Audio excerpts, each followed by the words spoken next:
Ok, Nekfeu, plus de 3 ans d'absence, pas trop d'informations sur les réseaux sociaux. Lorsqu'il a sorti Cyborg, en plein Bercy, le mec est annonce qu'à minuit, il y a son nouvel album qui sort, fallait s'attendre à ce qu'il se passe un truc bizarre. Les amis, on se retrouve aujourd'hui pour une toute nouvelle vidéo, un tout nouveau conseil de classe, ouais j'étape, sans blablabla, on s'en fout. Aujourd'hui, on va parler de Nekfeu avec son tout nouvel album qui est sorti le 6 juin, Les Étoiles Vagabondes. Alors cette fois-ci, on va entrer directement dans le vif du sujet.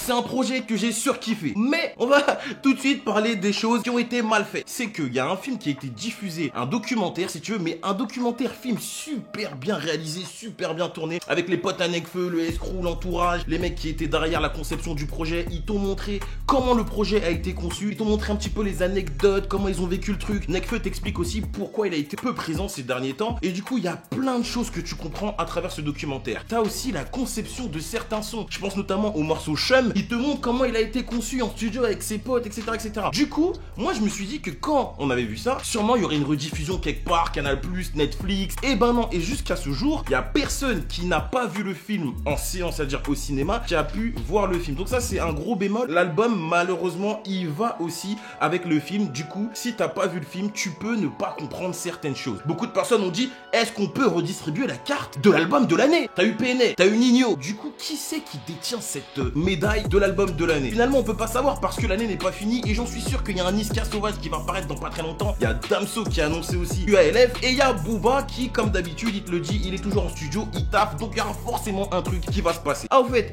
là tu vois le nouveau setup, tout ça. Allez, c'est le moment promo. Les gars, maintenant je fais des lives et je suis régulièrement en live le soir pour animer une toute nouvelle émission qui s'appelle The Late Rap Show. Et en gros, on débriefe de l'actualité musicale, on fait des débats entre nous, il y a des chroniqueurs, il y a des invités, il y a des gens qui freestyle, il y a un petit point minute confession à la fin où venez vous dévoiler, et c'est presque tous les soirs en live. Donc rejoignez-moi à partir de 19h-20h, on est en live, ne ratez pas. Il y a eu aussi cette critique qui vise à tout le temps remettre en question les flows des rappeurs. Et moi je kiffe parce que c'est un rappeur qui est très technique finalement, même si des fois il veut ne pas être dans la performance, ça tu le saurais si tu as vu le film. Et ben il y a des fois ce qui me font rire et qui finalement sont propres à lui-même. Envie de t'envoler quand tu vois l'actu, voilà que t'es perdu dans la voie lactée. Moi je voulais rentrer directement dans le vif du sujet, mais sachez qu'il y a eu des critiques positives comme des critiques négatives. Donc les amis, on est parti tout de suite pour les avis positifs. 15 sur 20, l'album est meilleur en ayant vu le doc. Après, les sons ne collent pas trop avec la date de sortie. C'est plus un album qui aurait été parfait en hiver. Néanmoins, c'est du bon Nekfeu. 17 sur 20, Ken arrive à renouveler sa plume tout en variant les styles. Mélodieux pour Joss,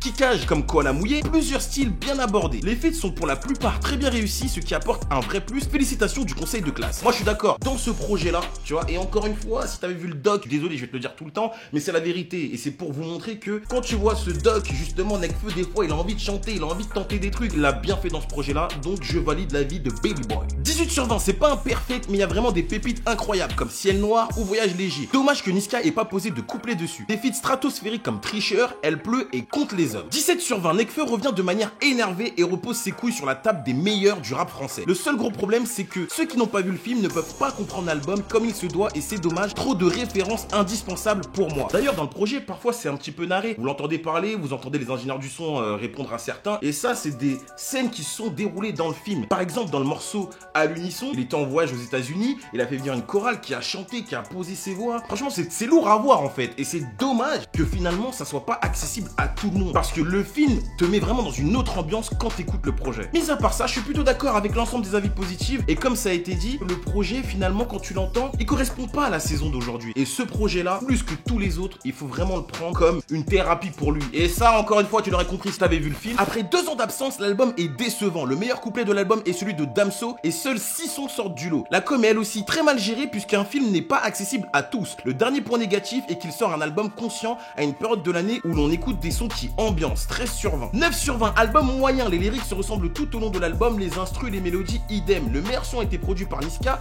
que dire? Seule sa technique rattrape quelques sons comme Chum. 14 sur 20, je le trouve bon mais un peu plus éparpillé que ses 2 autres albums. Il est pas sur un style de rap et de sujets précis durant tout l'album. Totalement d'accord. Et c'est d'ailleurs pour ça aussi que j'ai préféré faire ce conseil de classe comme ça, parce que je trouve qu'il n'y a pas de thème qui sortent du lot finalement, à part le fait qu'il parle de lui et de ses sentiments et de ce qu'il a vécu. Quand il parle de ses potes quand il était plus jeune et que le contrôle aux faciès, etc., etc., finalement dans ce projet-là, il dénonce pas mal de choses et c'est plutôt intéressant. Il n'y a pas de thème bien précis, mais finalement il y a un sujet et je pense que c'est lui, et il le décline à travers plusieurs morceaux. 10 sur 20, l'album n'a rien à faire à cette période de l'année. De plus, si vous voulez l'écouter sans avoir vu le documentaire, ça n'a vraiment pas de sens. Cependant, les punchs sont lourds et les textes sont bien travaillés du Nekfeu quoi. C'est donc pour ça que je le trouve mitigé, 10 sur 20. J'ai compris tous vos avis, que ça soit positif ou négatif. Et finalement, quand tu mixes les deux, il y a quand même un gros problème de communication. L'album, il est un petit peu posé sur le film. Et si le film n'est pas accessible à tous, ben c'est un petit peu relou parce que tu perçois pas la chose de la même façon. Tu auras un déséquilibre au niveau de ton public. Ceux qui auront vu vont grave kiffer et ceux qui l'auront pas vu vont peut-être kiffer mais auront toujours cette frustration de se dire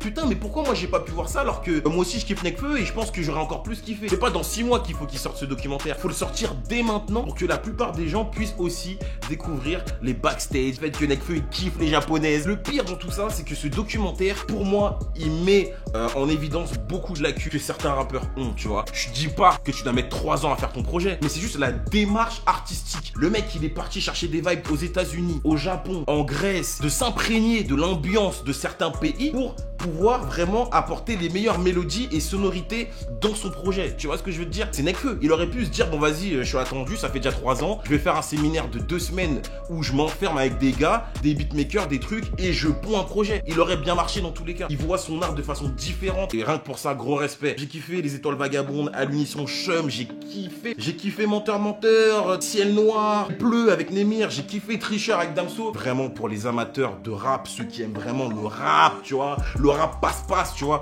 Le feat avec Alpha One, il est juste incroyable. Vraiment, rapologiquement parlant, il n'y a rien à dire. Donc, côté réel, c'est carré de ouf.